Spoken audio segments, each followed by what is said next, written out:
Hey, this is Kieran, Coach's Corner Chats, and on the episode with me today, I have Candice Fabry. Candice, where are you at and what are you up to? I am in Kansas City, Kansas, KCK side, and I literally just got done baking a batch of cookies and feeding my kids dinner before I take my son to karate tonight, and then probably get a little bit of work done before I go to bed. So that's where I'm at right now and in my life as a mom of two. Also, obviously working in soccer. So yeah, that's where things are right now. So, other than being mom and rocking and rolling and doing that, um, I guess first thing, how do you balance that being a mom and getting into the soccer side? Yeah, that was something that I always knew I wanted to be a mom. I didn't know how early or how late that would ever happen, but I it's a lot. I don't say it's not a lot, but I realize that I have a partner in crime in this, and so I'm fortunate that my husband is an involved father. So we understand that this takes two of us in order to give both of us the careers that we want, and then giving the lives that we want to our children and the efforts. So a lot of it comes with a massive amount of communication and organization, to-do lists on my phone, in my I'm an old school like planner, write things out and list and all of that. So really organizing as much as I can. I will say though, I was never the mom that had a kid on the schedule. Both of my children, I have a son and a daughter, naps when they could fit it in. They were at the field, so whenever naps could fit between games was how it ran. Baths, though they happen, probably need to happen more, but it's dependent on where's the night, where's training, how is that all gone. So it's a little bit like we'll just do it in the morning maybe because of life. So I've let my children know that mommy is flexible, so we just adapt, and I'm sure that we'll have consequences in some point in time, but we live with a lot of flexibility and understanding things happen, and the kids know how to drive in the car for very long periods of time and entertain themselves. They know how to be at fields and entertain themselves. So yeah, lots of germs, lots of dirt, because that's what they're doing to play while we're coaching. So it's a lot of work, but it's all worth it at the end to be able to do both. I know as a dad of three, that yes, it can be a balancing act, and sometimes you just got to do the best you can. Um, 100%. with things. In terms of the soccer, so you're talking about traveling, all this type of stuff. What things are you involved with in terms of the soccer side? Yeah. So I guess this weekend I'm with the Kansas ODP program. So we have an event this weekend actually in Kansas City. So I have that, which is fairly nice because that's about 25 minutes down the road. So that'll be an all day Saturday, all day Sunday venture. And then I was a part of the Midwest regional staff. So I was in Orlando, Florida for 9 days on the interregional event down in Orlando. I was on both the boys 2009 staff and then on the girls 2008 staff. So I was one of two females on the entire boys staff on all four regions there at the event. So that was kind of interesting. But that's one. I'm also the KC Courage, the UWS women's head coach. So that takes me in a lot of different directions during the spring and the summer to coach those. And then I am a coaching educator. So I do a lot of grassroots license, primarily here in Kansas City, but I actually was on the all female hosted by Illinois last spring. So I was up in Rockford helping with those events and those instructions. So it has taken me everywhere. I've traveled the world playing, and coaching has only just expanded where and when I go to different things. So it's a lot of coordination on travel with the kids and babysitting, but yeah, it takes a lot. So How did you get to the point where you got selected to be one of two females at that ODP region interregional kind of thing? yeah, not entirely sure. The people there selected me to come into the regional staff in Rockford. And so part of it, I think, is the network knowing you. So I've been involved in ODP in a number of ways since I graduated college and got right into coaching. I was with Ohio North ODP and then was in Iowa ODP and did regional staff for a while. I took a break for a little bit while I had my kids and they were growing up because summers were a little bit more of a downtime moment between fall and spring season. So not another week away from the kids, but just letting people know that that's an opportunity you're interested in. And that was primarily what I did. And then When I was at regional camp in Rockford, Illinois for Midwest, I'm running sessions. I'm providing input on players and characteristics and key qualities that I'm seeing them in terms of understanding their potential. And so I think by the way you obviously are coaching, by the way you're evaluating talent, that's something where you get selected based off that input from the coaches that are working with you. So I was an assistant coach on both of those staffs. So somebody somewhere thought I did all right and brought me in. So Well, for one, that's a huge thing for others to notice the quality that you bring to a program like that. Cause I know it's a large undertaking in terms of, because as they keep going further up, hopefully toward the national team level and such. You mentioned going from college right to coaching. Was this something that you have always been like, that's what I'd love to do one day? yeah, I've been coaching in some form or fashion since I was about 14 years old. I remember I created flyers and put them in the neighbors' mailboxes to rent individuals when I was like 14 years old. So I was doing that. I was coaching my sister and neighborhood kids in their 3v3 teams. I was like a U10 3v3 national champ.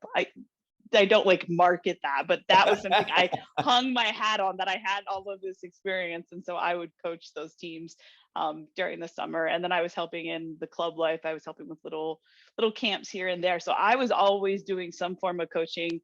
I was also a referee to make money, and then got into college. And from there, when I was injured, I hurt my back the end of my freshman year. I was playing every minute and just it was really, really hurting. And so we found a fracture at the end of my freshman season. And that's when things started to, maybe alter and change, that I wasn't going to be playing for as long as maybe I was hoping for. But that's where really the coaching bug on a deeper level, more than just, oh, this is fun to hang out with kids and play fun soccer games. It was, understanding some of the tactical awareness and decisions made as a coach, that it really started to get to me and say, this is something I might want to actually take seriously and do. So I took my D license the spring of my senior year in college. So it was pretty much right into it. And my parents were like, wait, what are you going to do? I was like, I'm going to coach. And, okay, you're going to teach too, right? And at that point, I was kind of deciding whether I was going to teach or not. But I ended up going kind of the full route of full-time into coaching right away. So, yeah. So when you were younger and you took the initiative to make a flyer and to go out and start helping out and just kind of involving yourself in the soccer refereeing and coaching, was there something that spurred that on, or was there something you saw on TV, or just what was it that caused you to just take this leap of faith? I don't know. I did have a female coach when I was younger. I remember she had a baby when she was coaching me. So there was just this sense that men and women could be coaches. I was fortunate in that way, that there was no boundary to understanding or seeing that. I had a role model. I had that representation. And then I remember my parents were like, you've got to get a job. And so I was like, well, I like soccer. What else would I go try to find a job in? And so, yeah, I think I've always been someone that when I want to go do something, I do it. And when I don't want to do it, I really don't want to do it. And I won't do it. I'm pretty stubborn in that fact. But I remember I was fortunate to have parents that were very supportive of what I wanted to do. It was always led by me, but they obviously had standards of quality. So, Candice, if you're going to run a session and you're going to bring these kids in, I remember them like making sure, like, do you have a plan? Do you know what you're going to do for the 30 minutes or the 45 minutes? And so they were always making sure there was quality, not just going out there and going through the motions. And so fortunate in that fact. But yeah, it's just been something that I did enjoy. And I'll be honest, when I figured out I could make money from it, I was like, this is not a bad gig. So yeah, I would train kids at the local middle school or high school fields. And yeah, I mean, I remember getting paid a good amount to try to teach this young girl how to kick with her left foot, because her parents were just like, she needs to know how to do it. And I was like, all right, I guess I could teach her. And so yeah, it was just something that I did. And as I was getting older, I was getting individual lessons and seeing that process of another person having that opportunity. And then obviously knowing that I could coach teams, it was kind of like, I wonder if I can make a career out of this. So it's kind of how it all ran. And not one thing, where were All you of this. when you were at 14 to 18 doing all So of this? And then where did you end up going to play college? So I grew up in Naperville, Illinois. So I was suburb of Chicago. So there's a lot of soccer, a lot of soccer right there, and obviously had an opportunity to play it locally, and then played for the ODP team, and was playing, with a club at the end by 16, 17 soccer's, where I was traveling a little over an hour plus in Chicago traffic to get to training and so on. So at that point, though, that was a known thing that I would play in college, and knew I had to put in the time that I wanted to I needed and wanted to do in order to play at the level I wanted to play. So I ended up attending the University of Toledo. So I'm a Rocket. Yeah. So went there, and uh, I knew kind of on my recruiting trips, I knew, I don't know if I knew subconsciously or just whatever, that this would probably be the last 4 years of playing. So I was definitely in a mode of trying to find an experience that would give me 4 years of both the ability to play. I know that I wasn't the greatest. There was no national team probably in my path. I'd accepted my path was probably not there at that point with my playing abilities, but I known that I wanted to be pushed. And so Toledo just was a really good fit for me. I liked the playing style, and just the university in general.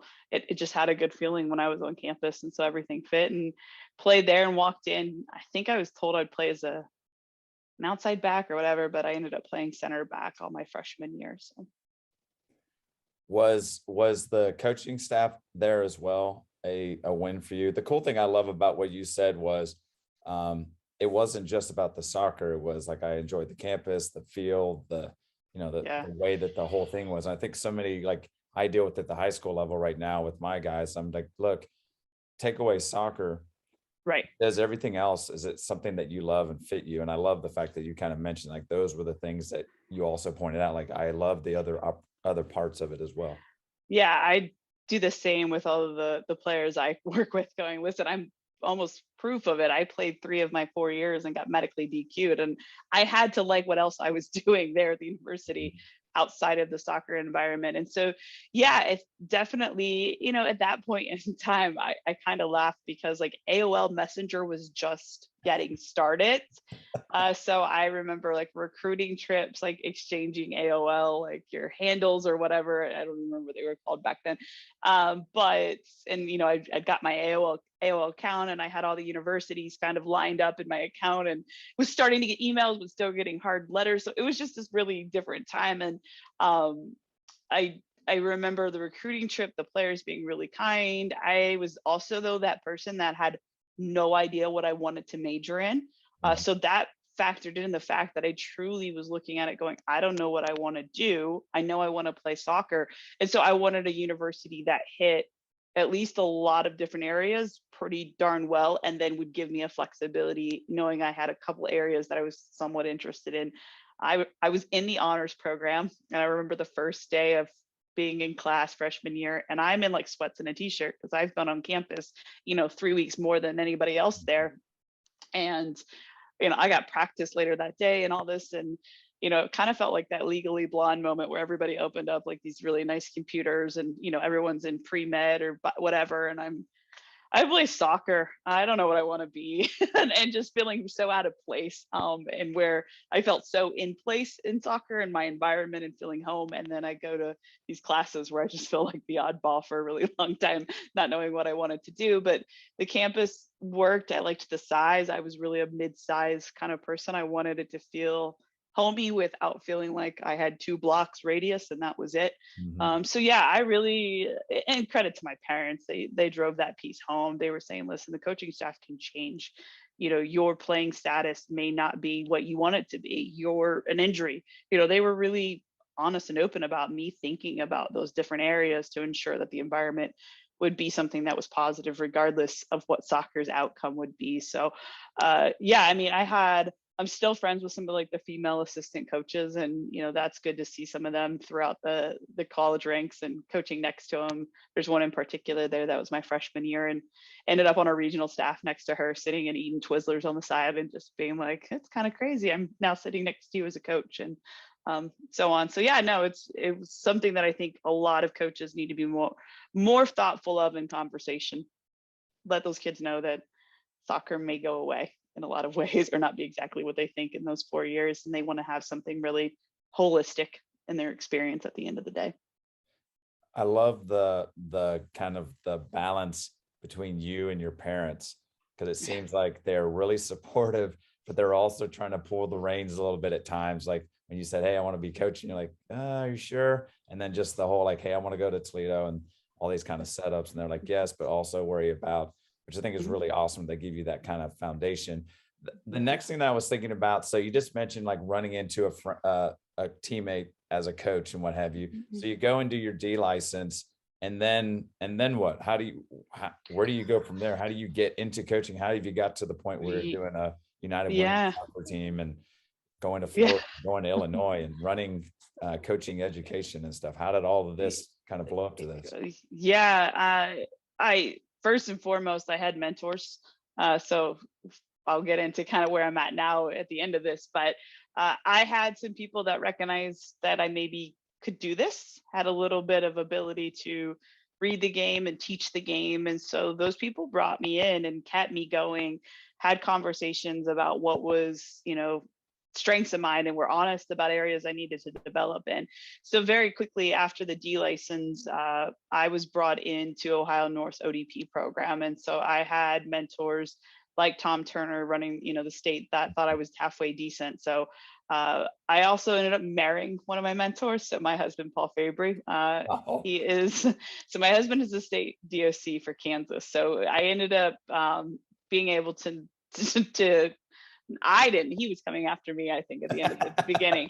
But definitely had, some good people, and he was one of them at that point. And we weren't dating at that time. He just simply was said me and a couple others had some abilities, so brought us into ODP pretty early. Had us running sessions. Him and a few others were really, really good at, telling everybody, all the players to hold, and then without me knowing they were going to call on me to provide a coaching moment, would do that. So very much the throw you in the deep end kind of coach mentoring style of get us in and have sessions and provide feedback and do things that were beneficial in a lot of ways. But the thing that I really valued in a lot of those individuals was always the feedback. They gave me that time, whether it was going to the bar that night or, in another way, they were ensuring that I had some feedback from it. I was taking licensing pretty much every year. I had a buddy who played at Bowling Green, and so we had taken our licensing together, the D, the C, the B, and all of that. And so it was really good to have somebody that came through it with me. The D license, I think I was one of maybe 3 or 4 women. The C license, I think I was the only female in my C, and my B, I was one of 2. Um, I did not, and I have not taken my A license, and I can get into that in a second. But in my instructor license for the grassroots here, I was the only female. So I'm pretty used to just being one of the only ones in there. And so after my B license, my husband actually got offered to be a director at Iowa Rush Soccer Club. And so we made the trip from Toledo to Iowa, Des Moines, thinking we'd be there a couple years. We were here or there 10 years and 2 kids later, not expecting that. But when we got into Iowa Rush, that was actually the first year I had a boys team. And so unknowingly, I guess I was one of the first youth boys coaches that was a female in the state. And so didn't really understand, didn't know, just got my assignment and did it. Not thinking too much of it. There was a couple instances of a reminder that I was a female coach from a couple of people, but pretty much, it ran its course like any other environment of a coach coaching a team. So from there, I was working more with teams and starting to get on the admin side. And so eventually worked into the general manager role at Iowa Rush. So I was running events as well as coaching teams and fundraising and all the fun stuff that makes a club go round pretty much the whole time. And so, and all that too, I was actually working with local college programs, local youth programs. I really value a holistic approach when we think about what sports can provide. So I was doing presentations with, Drake University's camps and talking and mentoring with young women. I had started the Iowa Women in Soccer Alliance, a group to try to provide a spot for females across the state to come in and know that there was other females that existed out there and that they could talk to and relate to, whether they wanted to be a mom, whether they were facing issues and things on. I'm a survivor of sexual abuse by a coach, sexual assault instance. So, I had some not so great moments in my coaching history. And so being open and honest about some of that, being a part of things, kind of led me to probably where I'm at now, which is I run a program called Fearless and Capable. It's a mentorship program for women. It's really open to anyone, but it's all female mentors. So if there's a guy out there that wants to have a female mentor, we're totally in for it. But just realize that it is a female-led program. And really, at the end of the day, it's trying to, one, attract more women into the profession, and then retain them by giving them support, or at least the opportunity for mentorship. It may not exist based on their geography or who they work for, and everyone deserves that opportunity for mentorship and self-growth. So that's primarily what I'm doing now. I was nominated through my time in Iowa about 3 or 4 years ago at this point, I think, to be a grassroots coaching instructor. So I did that, and that was really a very rewarding experience. I loved the license to learn how to become an instructor. I've naturally been teaching, but teaching adults is something that's always been a fun experience for me there. Going back to not taking the A, that's been something that has always kind of bugged me, and something I would love to do. The time that I went to the director of coaching at the club when I was working, I had said, the year after I had my first child, hey, I think I want to go for my A. All he did was look at me and say, I don't think you'd ever pass, laughed, and then turned around in his chair. And that really, really set me off. My confidence plummeted. I felt like there was no ability. I wasn't going to be a good coach. And when we all know how much a license costs and a club that can financially help you out. And I had come off coaching right away, but having a baby. So, maybe he thought I was rusty. I don't know. I knew I never wanted an explanation, and my thoughts were that I would never do it. And so that was kind of a regrettable moment that I let somebody else tell me what my abilities are. But I've also taken it as motivation to keep growing despite what others say. And so, when we got to Kansas City, I have kind of dove headfirst into understanding and knowing the area, and getting to know players, and getting to know directors, and getting to know different coaches. And through my time, there was a United Soccer Coaches clinic, I think, for like a 77 or 99 license, excuse me. But there was somebody coming in and talking about women in soccer. And so I was like, all right, got the babysitting sorted, and I'll go. Like, I wanted to learn I hadn't taken any of the United Soccer Coaches courses, so why not go learn about their methodology and beliefs there? And then it's women in soccer. So what's going on in KC? Who are these people that are going to be here? I'm brand new to this, the city. And so ended up meeting the owner of the KC Courage UWS team. And so introduced myself and what I had kind of done at that point in time. And then we just continued to talk, and she was able to get some insight from others who had seen me coach, and extended the invitation actually the year of the pandemic to be an assistant. And then obviously that didn't really pan out. That season didn't go.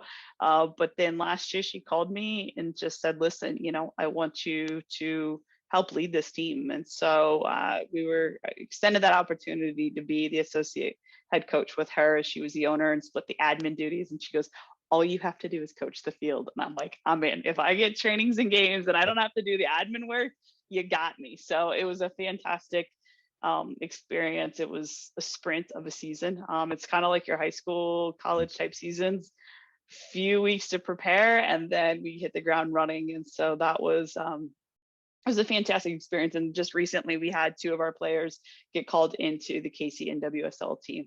It was that, then obviously the KC Current. So some talented players that we were working with, and got the opportunity to coach all summer long. And then when they got that opportunity, it was obviously a kind of a nod, and like, yes, like they are quality, and the program's quality, and it can be an opportunity and a pathway for many young female players that, as we all look into the NWSL expanding and hoping for opportunities, knowing what pro pathways exist, United Women's Soccer League being one, obviously the USL coming out as well, that there are other opportunities to continue that path here in the States to play professional soccer. So I think I hit most of it at this point in time, but kind of wearing multiple hats, and doing what I can to keep myself fresh in the coaching game. I don't coach every night, and that's been made on a purposeful way to ensure that I can still be mom.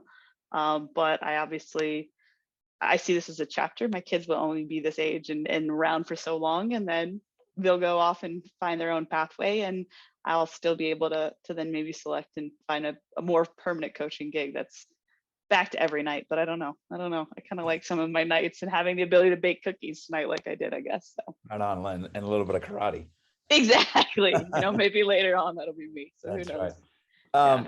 The man, there's so much awesomeness in everything you just shared. The one thing I love is like your just openness of like, here's my experience, um, and your ability to kind of work through some things, in terms of the guy turning away from you, or like dealing with some of the abuse type things that you went through, and your like, openness for that. Because I think that's where we're all leaning, which is one of the great things about this podcast, is people get to start seeing that you see what's out there on the field, but there's a lot of behind the scenes things that people are dealing with, or 100%. juggling. And the one thing I thought was interesting is you have had a lot of people say, you're a pretty good coach, from leaving Toledo to, running into your husband and doing that, to being nominated to do this and what have you. And I thought it was interesting that this one coach had such a, or DOC or whatever, director, had such a large impact on you. You even said, my confidence dropped. I mean, here you are crushing it with all these things that you're doing and creating. And I think it's interesting and powerful for people listening, the power of your reaction to what you say to people. And I love the fact that you've got fearless and capable, and you're trying to create opportunities for women to empower themselves and take advantage of some things. But I thought it was really big that he said that. And I was like, wait a minute, I mean, here you are to be licensed. Like, that's no joke. There's not, that's a cream of the crop type level license. But it's amazing, even at that level, for you to be like, maybe start questioning, maybe I'm not. Yeah. And I think that's something that people, when I finally started speaking out about like the sexual abuse situation, and started kind of letting my guard down probably about 7 years ago, because I think I had to look so confident. I had to look a certain way. I mean, let's talk about females being on the sideline. If we're too loud and cheery, we're a cheerleader, we're not a coach. Mhm. The way we sound, the way we look, the way we act. I mean, I've had the situations where they walk right past me, the referees, to shake the assistant's hand, where it's like I'm the head coach. Those experiences are real. They're not they're they're not non-existent. I mean, I'll be frank and honest, as I have been in this whole conversation. When I was in Orlando, and my husband was also there on staff, he got to hear most of the questions asked of me were not soccer. A lot of them were asked as, a mom, how are my kids doing? Which is not bad. I don't mind people asking, but no one asked him how the kids were. They Mhm. only asked me. And I'm like, well, that's the father of the said children you're asking. You can ask him how they're doing, because they've called and texted him as much as they've called and texted me. And so, yeah, just let's keep this regular dialogue and be vulnerable, be honest about what these experiences mean, because there are women, there's, it's not just women, there's minorities, there's everybody, that at some point someone with a position of power will tell you, and you think power or influence, and those are the words that you associate with somebody that could make a decision that you think will influence the course of your next career move, or abilities to improve in this game. And when I look back at a lot of the people that I followed or were my influences or positions of power, and when they made those statements or they acted in certain ways, because of what you hold them to, when they don't give you that, yeah, you have a moment of despair in a lot of ways. And I think that is a real response. Someone you have invested in and understood that would be someone to give you something, and they don't, and they do it in a way that is so, I say, lacking of emotional intelligence, which I know emotional intelligence is a huge word right now. It's a buzzword, but I think there's something real behind it, because absolutely, I might have not been ready. Like, that's valid to tell me I'm not ready. But then it's, you're not ready right now, and here's how we can maybe develop a plan to get you ready. That's the next level. That's what I want leaders. I want, especially in the Fearless and Capable program, women to go, if you don't hear, maybe you're not ready, but I'm here to help you, or I can find resources, or listen, if you want to do this, I'm supportive of you and creating a plan to get you there. That's what we need more of, is people giving the, and I will help you. But that's the point that I look and I go, why did I give those people so much value? How did I give them so much power to put what value I had in myself, and how did I give that to them? Well, you know what? It's a bit of just how natural life is. We look at somebody and go, wow, they should be someone that really invests in me and cares. And then when they don't, it's a big disappointment. You take their worth to what you should then, consider yourself. And we've got to stop and break that cycle. So it's making better leaders. That's part of what I'm doing, is when I'm working with our mentors, and Fearless and Capable, they're not just given a mentee and said, hey, be great. Our mentors get training. They have regular onboarding training plus continuing education. They have support calls so that these female mentors are not just becoming better mentors, they're also going to be better leaders. And they're leading in a variety of different ways in the sports industry. And then that way, as mentees are seeing the experience that the mentors are going, which is, listen, I want you to be great, and I'm going to give you resources. I believe in what you can do, and I'm going to give you support so that you can feel like you can truly achieve. And that's what I think everyone deserves the opportunity to have. And when you don't have it in your environment, the thing that I'm seeing is too many people turning away from the profession and saying it's not worth my time. And I hate hearing that. I hate seeing it. Working in the grassroots level with those courses, is many women that, the few women that come through the courses, many of them aren't coaching a couple of years later. And that's a really disappointing and hard thing to see. And so, how can we be more purposeful? How can leaders find ways that if you can't mentor everyone, which is a reality, we can't mentor maybe everybody that works for us. And it might be style, it might be time, availability, like real life stuff. Then, but you have a responsibility to help them. If they want to get help, you should have a responsibility to help them find that help. And so that's where I really sit and I look and go, I gave these people way too much value, too much time, and too much emotional baggage that I just have swept away and said, no more. I'm not letting that happen to me again. And so, but that's an everyday reminder. And that's why Fearless and Capable is the name, so that it's a daily reminder to myself on how I want to be. It kind of goes back to even when you said, when I got injured, it was something that happened I had to deal with and I had to move on. And that's how I kind of changed my focus. And even this at the time, it hurt being told like, no, you're not ready. You're not going to pass. But I can tell you did a lot of self-reflection and you kind of like mulled over it and grinded through it and then said, you know what, here's what I'm going to take from that experience. And clearly, now in a position of leadership, how you want your people, like your clients and your future mentors and all that stuff you're dealing with, to work with. The other thing that I wanted to kind of get some input on is, what has your husband's experience been in those scenarios, kind of like where he's there and he's like, why are you talking to my wife about the kids Yeah. and stuff when she's like, Yeah. I picked her out a long time ago, not only as my wife, but as a really, really good stinking soccer coach. So how Yeah. is there times where he has to just like say, okay, I'm going to stay out of this. I'm going to let you deal with it. Or is there times where he says, I've had enough and I've got to. He is the balanced one of the two of us. If there was, I mean, I'll give you one instance. There was a point where in my younger days, I was probably not being as kind as I should have been to the referee. I disagreed with the call quite adamantly. That never happens Never with happens. coaches. And Never. so never. And so I probably was a little bit overboard, but the referee walked past me. By the way, I was like 5 yards on the field. I should have never been on the field, but I was 5 yards on the field expressing my thoughts. He walked past me and looked at, was my husband sitting in the chair because he was coaching with me, and said, you need to get her under control. And he said, no, you talk to her directly. Good luck with that. And so he's always been very much a silent supporter. He is the balanced emotional one at times, even though I've definitely evened out in my years. But he doesn't come to my defense a ton publicly, because one, he knows I can handle it and he wants me to be able to handle it. And then two, I don't want him stepping in. I don't step in on his stuff. And so he doesn't step in on mine. And we kind of see each other as our individual selves.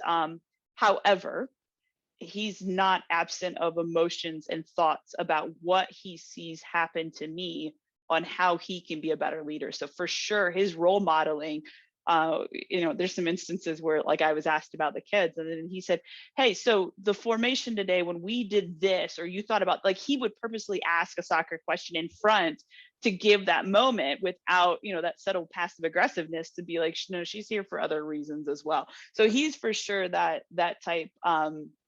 And I think that for me has given me so much confidence. Oh, for sure, there's times I've wanted him to step in and like say something, but at the end of the day, if he had, I think I would have looked and said, and this is probably more my personality, like, I could do it myself. Why do I need you to talk and tell me? But for sure, he's so much more in tune. He's so much aware because he's had to see me go through it. I mean, when you talk about the reflections and bawling, oh, that happens, and it doesn't happen overnight. It happens over weeks or months, and tears and screaming and yelling and being silent and not talking for periods of time of like, I just need to do what I need to do to get myself to where I need to go. But it was really great because there are certainly times that I think he's even more understanding, like the privilege he has. He's a white man in this profession, and so he has similar struggles and similar hardships like we all do in coaching. We're not all absent of those, but certainly understanding what his gender and his race has given when we think about what success looks like in this industry. And oftentimes it's that. And there are fantastic white male coaches. Like, I'm not against that. But I think, when we look at what success is, how can we raise the voices of minorities? And he does a really good job of that. He's the ODP staff he has here. I think all of our goalkeeper staff coaches at ODP are female except for one or two.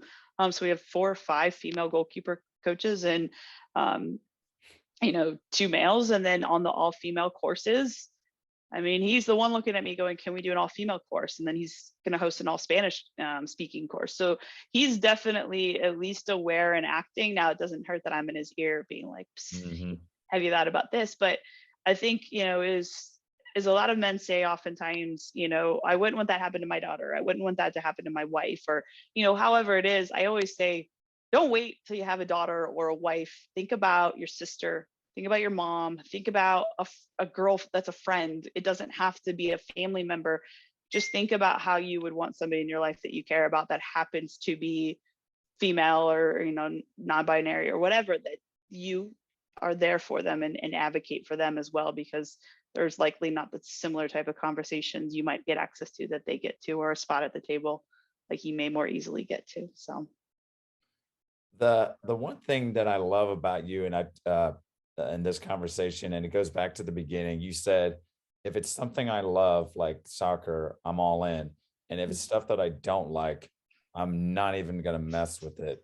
yeah. And it sounds like that's that kind of give and take that you have with your husband. But where did that come from? Is that are your parents are that way? Like, are Eh, very super focused, or is that just something that you've just yeah, been? that's a good question. I mean, I would say, yeah, my parents are that way. I mean, my dad's an entrepreneur, and so he had some of that, and that entrepreneurship came later in life. But he was a dad that he was busy and he worked a lot, but like he made my stuff. And so he would be at games. He would, pick me up from training.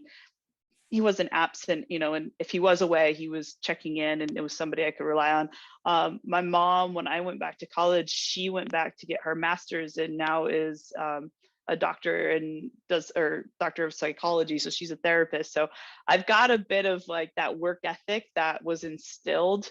I always was the driver of the bus, but I wouldn't say that they didn't come and press my leg on the gas sometimes or hit the brake when they needed to. They had, that ability and that mindset. But, for me, and I see this in my daughter a little bit, I remember being kind of stereotyped to kind of be like a male player. I remember saying, like, you kind of are like a guy.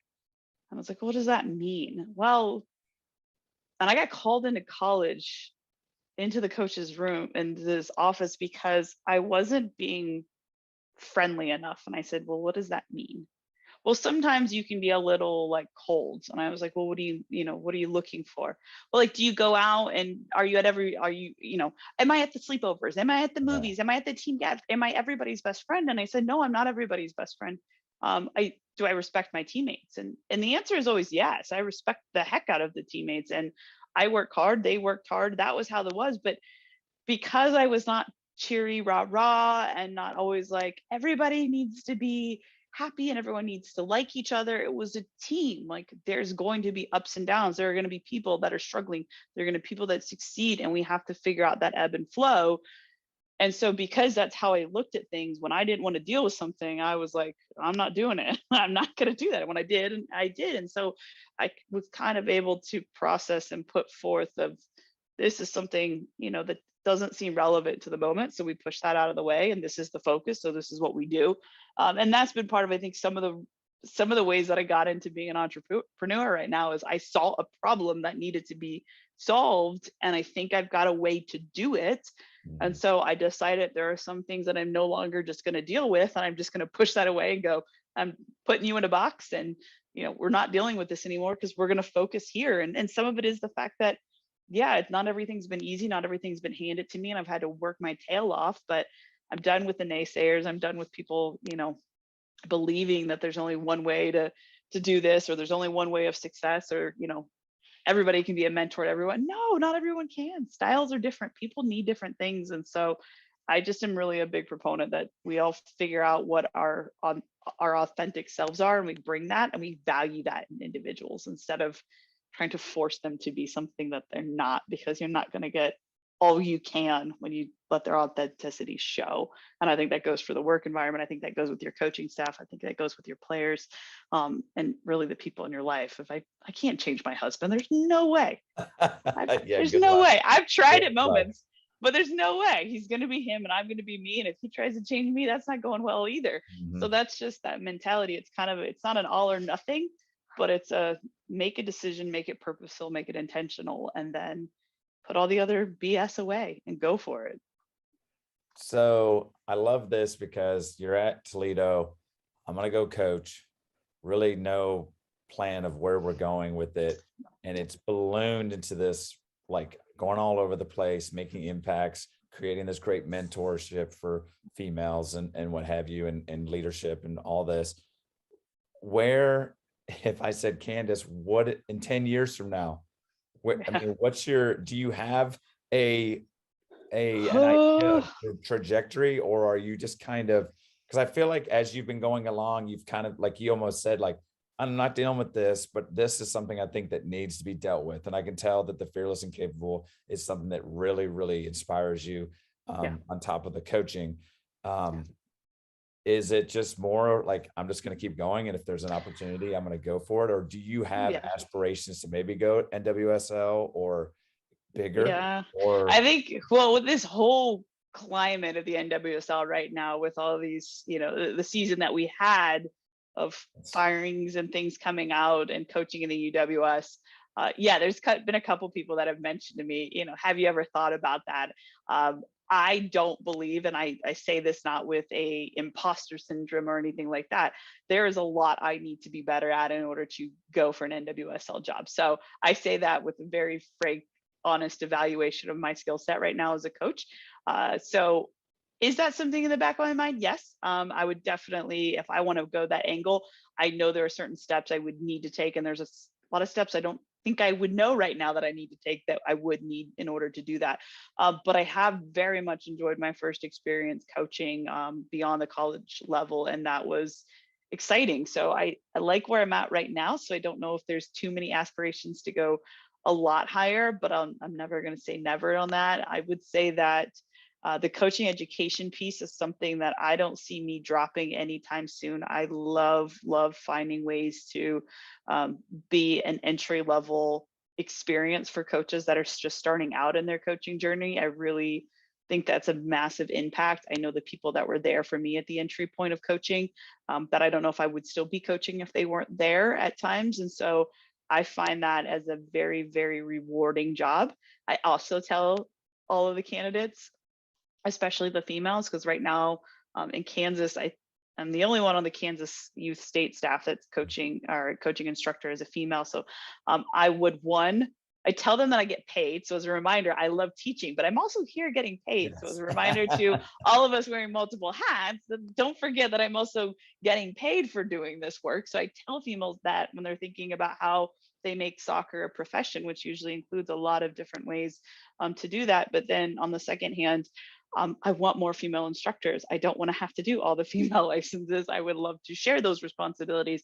I want, and I know my husband's doing a good job of trying to think of ways that we have one gender on each coaching course. So there's a male and a female. That's the goal, to have that as frequently as possible, and having minorities represented, so that when we look at our entry point into coaching, we see a representation of what it really could and should look like for our players as well at the end of the day.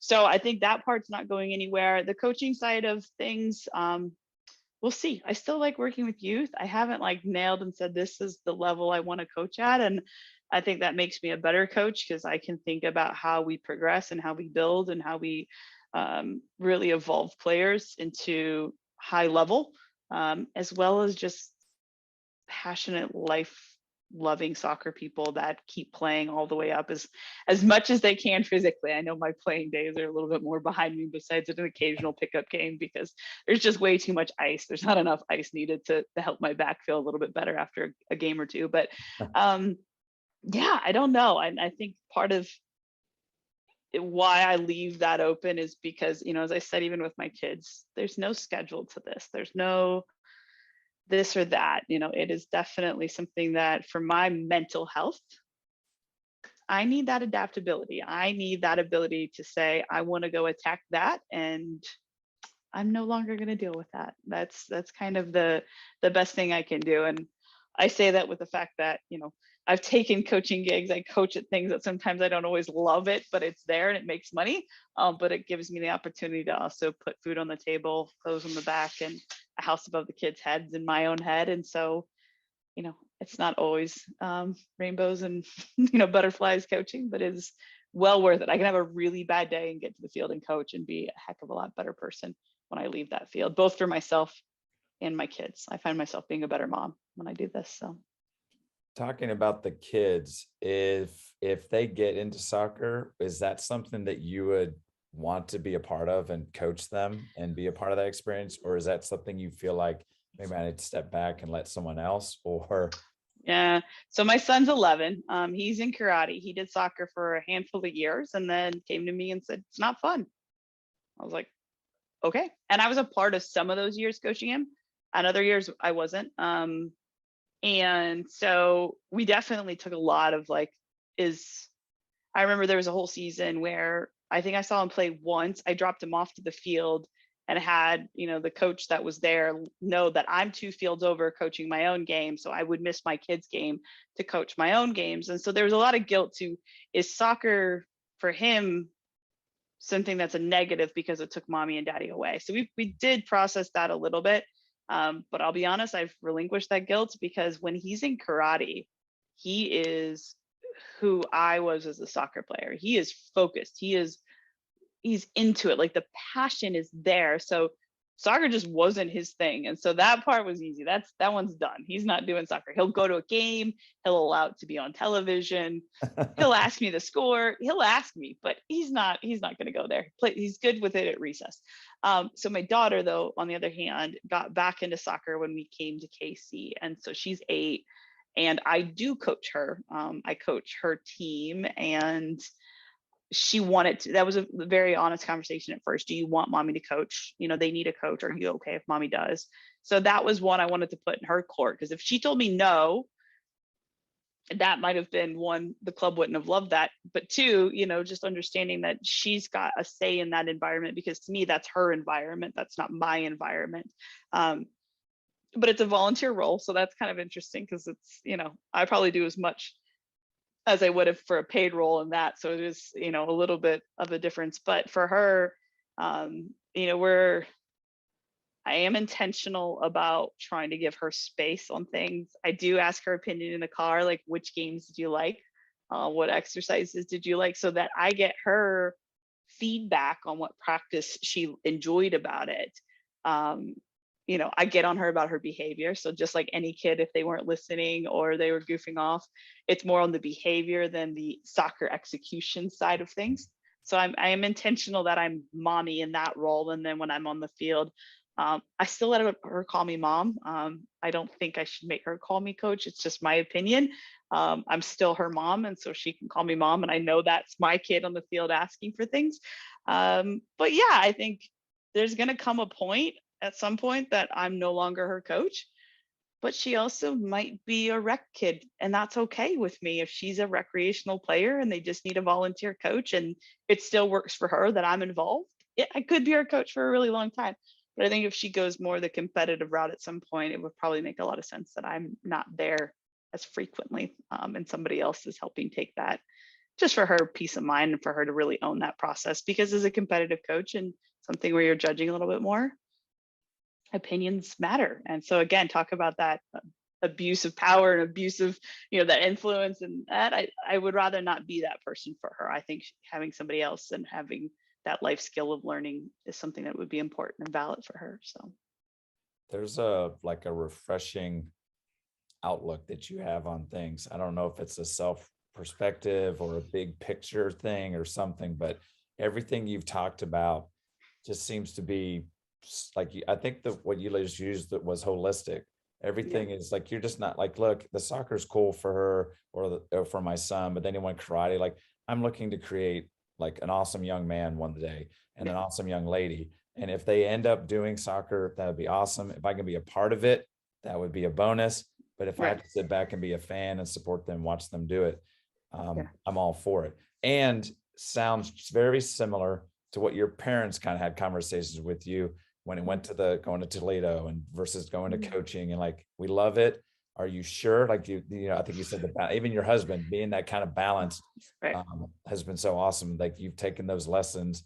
And the other thing you talked about with like the mentoring and building leadership is you've recognized that I can't just say it. I have to do it.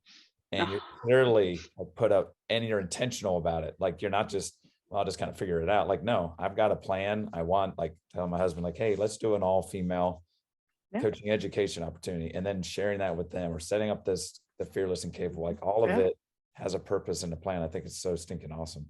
Well, I appreciate that. And I know you've got a few other female guests. So like Sky Eddie Bruce is on as a mentor in my program. And she was one of the first people. And she's one of those ones, I'll tell you this story of very quickly. We were on some call together for a US soccer coaching thing or whatever. And so we ended up being in this small breakout room virtually. And I then get, I think, a DM through Twitter and was like, hey, can we connect? And I was like, why does Sky Eddie want to talk to me? Like, that is. And so she set up a virtual call and just was like, your name just keeps popping up and I don't know who you are and what you're doing, but you keep popping up. And so I just wanted to learn about you.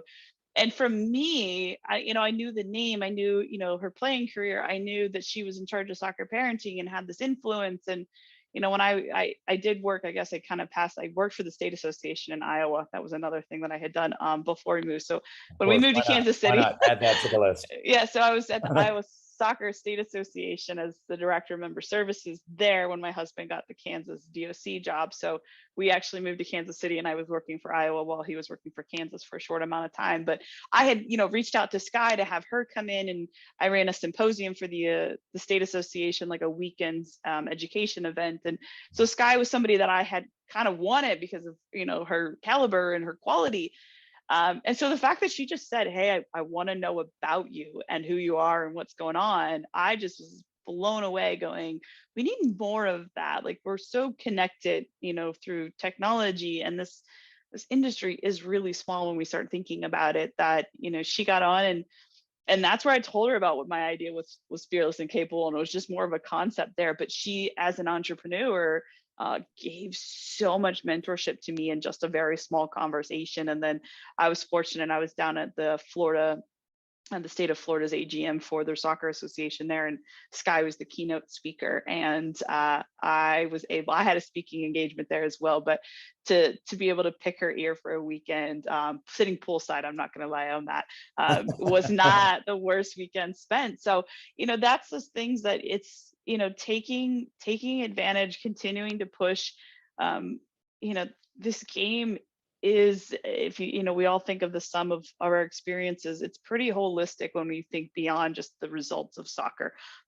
Yeah, I've won a lot. I lost a lot as well. I was at 2 years in a row. I think I was like 14 and 15. I was the fifth PK shooter in state cup finals, and I missed 2 years in a row to lose 2 years in a row.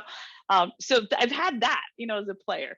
And then I would make every PK after that. Well, why? Because there was a learning experience. There was an absolute failure.